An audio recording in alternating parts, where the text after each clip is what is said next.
नमस्कार, आप देख रहे हैं ऑल इंडिया न्यूज। आज 4 अक्टूबर 2025। देश से लेकर दुनिया तक, राजनीति से लेकर खेल तक। तो चलिए शुरू करते हैं आज की 25 सबसे बड़ी खबरें विस्तार से। पीएम मोदी की युवाओं के लिए 62,000 करोड़ रुपए की योजनाएं। देश के युवाओं के लिए एक बहुत बड़ी खबर। पीएम मोदी आज युवाओं पर केंद्रित 62,000 करोड़ रुपए की कई महत्वपूर्ण योजनाओं का शुभारंभ करेंगे। इन योजनाओं का मुख्य केंद्र कौशल विकास और स्वरोजगार को बढ़ावा देना है, जिसका लक्ष्य लाखों युवाओं को सशक्त बनाना है। ये शुभारंभ उन्हें विकसित भारत के लक्ष्य से जोड़ने की दिशा में एक बड़ा कदम माना जा रहा है। बीजेपी की पटना में सीट शेयरिंग पर अहम बैठक। बिहार में होने वाले विधानसभा चुनाव को लेकर राजनीतिक गतिविधियां तेज हो गई हैं। भारतीय जनता पार्टी ने आज पटना में अपनी 2 दिवसीय अहम बैठक बुलाई है। इस बैठक का मुख्य एजेंडा सहयोगी दलों के साथ सीट शेयरिंग की रणनीति को अंतिम रूप देना है।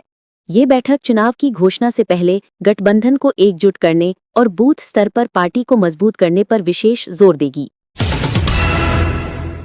मुख्य चुनाव आयुक्त ज्ञानेश कुमार पटना पहुंचे, चुनाव तैयारियों की समीक्षा।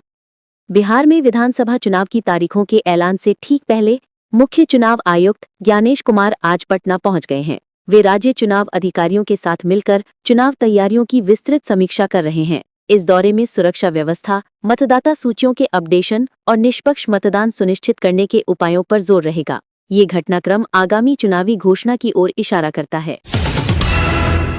जम्मू कश्मीर बीजेपी नेता का आई लव मोहम्मद विवाद, इस्तीफे की धमकी।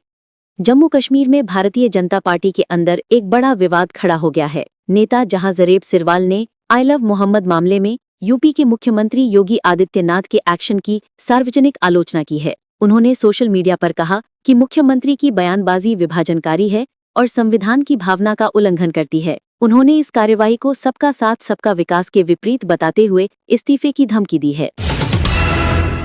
समाजवादी पार्टी के नेताओं का प्रतिनिधिमंडल आज बरेली जाएगा। उत्तर प्रदेश से आ रही बड़ी खबर। समाजवादी पार्टी के नेताओं का एक प्रतिनिधिमंडल आज बरेली के लिए रवाना होगा। माना जा रहा है कि ये दौरा हाल ही में बरेली में हुई किसी उच्च तनाव वाली घटना के पीड़ितों से मिलने के उद्देश्य से किया जा रहा है। इस संवेदनशील दौरे के चलते स्थानीय प्रशासन और पुलिस को कानून व्यवस्था बनाए रखने के लिए अलर्ट मोड पर रखा गया है।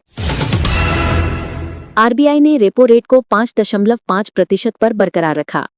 भारतीय रिजर्व बैंक यानी आरबीआई ने अपनी नई मौद्रिक नीति में लगातार दूसरी बार रेपो रेट में कोई बदलाव नहीं किया है। इसे 5.5% पर स्थिर रखा गया है। आरबीआई गवर्नर ने ये उम्मीद जताई है कि जीएसटी दरों में कटौती से भविष्य में महंगाई में कमी आएगी। ये निर्णय लोन लेने वाले ग्राहकों के लिए ईएमआई दरों को स्थिर रखेगा। बाजार में तेजी, सेंसेक्स 700 अंक उछला, रुपया 88.9 पर बंद हुआ। घरेलू शेयर बाजार में आज जबरदस्त तेजी दर्ज की गई। 2 दिन की गिरावट के बाद सेंसेक्स 700 अंकों की बड़ी छलांग के साथ बंद हुआ, जबकि निफ्टी में भी 225 पॉइंट्स की तेजी आई। इस तेजी का कारण आरबीआई का स्थिरता का फैसला और वैश्विक संकेत माने जा रहे हैं। भारतीय रुपये ने भी डॉलर के मुकाबले उछाल दर्ज किया। $1 के मुकाबले ये 88.99 पर बंद हुआ। कमर्शियल गैस सिलेंडर के दाम बढ़े, 15.5 रुपए का इजाफा। महंगाई से जुड़ी खबर। पेट्रोलियम कंपनियों ने आज 19 किलोग्राम वाले कमर्शियल गैस सिलेंडर के दामों में 15.5 रुपए तक का इजाफा किया है। इस बढ़ोतरी के बाद राजधानी दिल्ली में अब ये कमर्शियल सिलेंडर 1595 रुपए में बिकेगा। हालांकि अंतर्राष्ट्रीय बाजार में क्रूड ऑयल की कीमत में मामूली बदलाव के बावजूद पेट्रोल डीजल के रेट स्थिर हैं।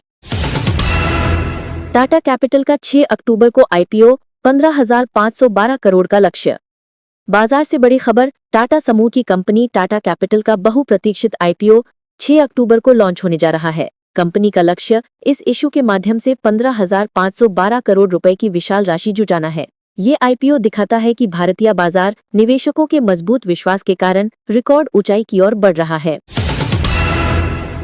एलजी इलेक्ट्रॉनिक्स इंडिया का आईपीओ 7 अक्टूबर को लॉन्च होगा। निवेशकों के लिए एक और बड़ा अवसर। टाटा कैपिटल के तुरंत बाद एलजी इलेक्ट्रॉनिक्स इंडिया भी बाजार में उतरने को तैयार है। कंपनी का आईपीओ 7 अक्टूबर को लॉन्च होगा। ये पूरी तरह से ऑफर फॉर सेल यानी ओएफएस होगा, जिसमें 10 करोड़ से ज्यादा शेयर बेचे जाएंगे। ये इस साल का दूसरा सबसे बड़ा आईपीओ माना जा रहा है।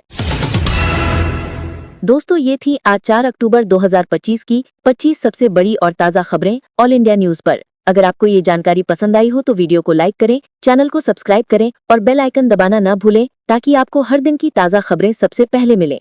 फिर मिलेंगे कल की बड़ी खबरों के साथ। तब तक के लिए नमस्कार, खुश रहें और सुरक्षित रहें।